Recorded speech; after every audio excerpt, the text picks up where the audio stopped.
Hello everybody at Sportingbet. Let's get the camera to settle.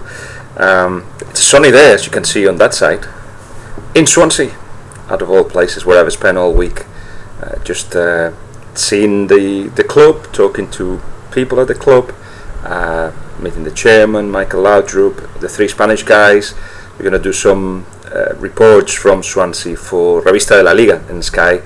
But it was just to have a taste of what both the club and the city are, because I've never been to Swansea, but generally to see how they're doing this little miracle. And the little miracle is not that they may be at the top of the table or nearby. It's not that they got 6 points out of 6 or that they scored 8 goals. It's not about that. It's just how they managed to get here from where they were 10 years ago, and actually how they've done it without having debts, and how clever they're doing in everything that they've put in their hands on. For instance, the swap, Sinclair, Pablo, thumbs up. That's a fantastic deal because it's cheaper. Pablo's played like 30 odd games in the Champions League for Valencia, a Spanish international, and who plays for Valencia, which is the third team in Spain, you would say. For Sinclair, who plays for Swansea and has gone to Manchester City.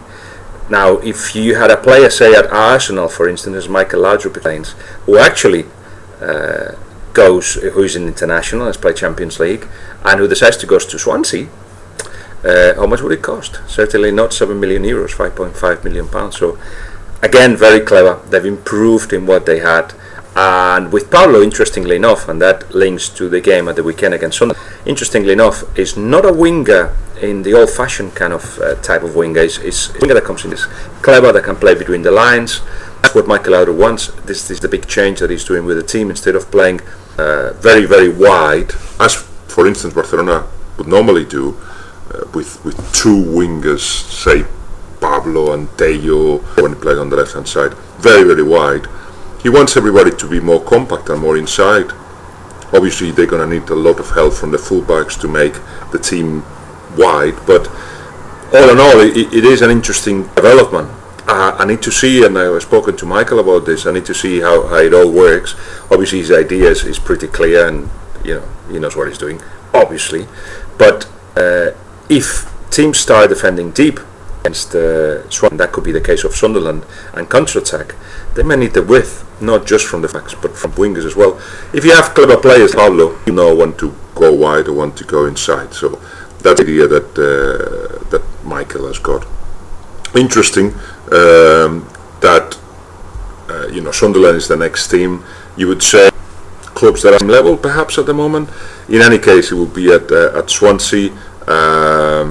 It is important. Have a look at the calendar of Swansea. If they get the points now before they actually get to the top 6 clubs, which will be later on in the season, they'll be in a great position to actually, aspire for or believe that they have a possibility of even an European place.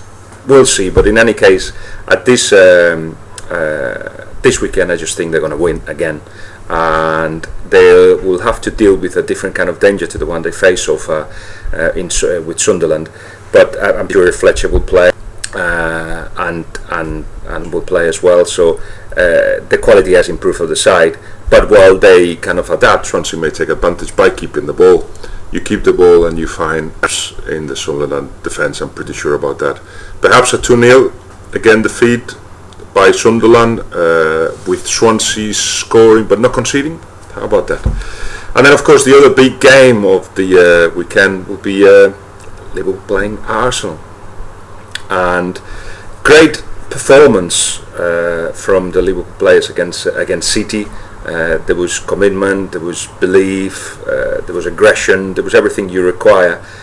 Needs that little touch of quality up front still, but you can say something similar about Arsenal. They perhaps like that kind of aggression, and sometimes even looks commitment from the players. But in any case, they have lots of quality. They just need the forwards to score, and I'm not sure that Podolski is the man to lead their attack, for instance, or Giroud even. So while they find the ways to score goals regularly, at the moment they've started stumbling at the beginning of the season. It is another game for Liverpool to make sure that the fans believe that what is happening is a good thing. I just couldn't believe some of the criticisms that took place towards Brendan Rodgers and Liverpool in the after the first game, really, when what he's trying to impose is very brave, number one, and number very difficult to apply. So we'll have to keep at it.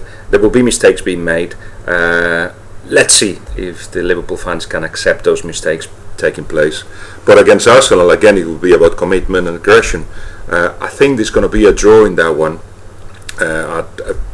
I just see perhaps Sahin playing. Lucas missing is going to be a big miss, but Sahin playing will just give everybody a lift. Now the problem with Sahin, I think, is that he needs to develop a personality that's more aggressive on the pitch. Aggressive, I don't mean being like tackling and stuff. It's just the way he has to handle the ball, has to want the ball. Needs that stronger personality to succeed at the highest level. But it's interesting that Real Madrid are giving him on loan, but without an option to buy, which means that they're going to give him a chance to develop that and to get more dynamism, a higher pace, which he has missed while he was at Real Madrid for the kind of football that they want to play. At Liverpool will be about passing the ball, so I think you'll be a good Sahin, and I hope you see him soon as well. So a draw perhaps on that one, 1-1 result perhaps. And in Spain, Valencia and Barcelona meet, and it'll be an interesting one. Valencia played two different ways in two different games. Against Real Madrid, they were defended deep, and then when they had the ball, they just didn't seem to know what they were doing. But they defended well, and they managed to get a draw at the Santiago Bernabeu. Against Deportivo, another draw, but it was about attacking. And after going 2-0 up and 3-1 up, they actually conceded goals, and that seems to be still the big problem for Valencia. Which Pellegrino will have to sort out as a former centre back. I'm sure he will have the solutions. Barcelona, we'll talk a lot about this, but I feel that there is something still carry on from last season, and I'm not sure Tito Villanova wants to apply a solution just yet. He prefers to evolve a little bit or change little by little. But will it be the hunger? I'm not sure if it's the hunger or the intensity. The lack of intensity shows that something is missing. The lines have got big gaps. They defend badly, but from the front they don't defend. They don't pressure high up the pitch. So what is going on? Even against Real Madrid, they gave them not the usual 10 minutes they always do give at the beginning of the game, but also 25, 40 minutes even. They could have lost 5-0 in the first half. And then in the second 10 men, their pride and football came up. But I just wonder if they need to change a little bit, just a tiny little bit, do something else, something new, because teams have worked them up, and it looks like they're still not up the races, and that is worrying, because you wonder how much of it is psychological.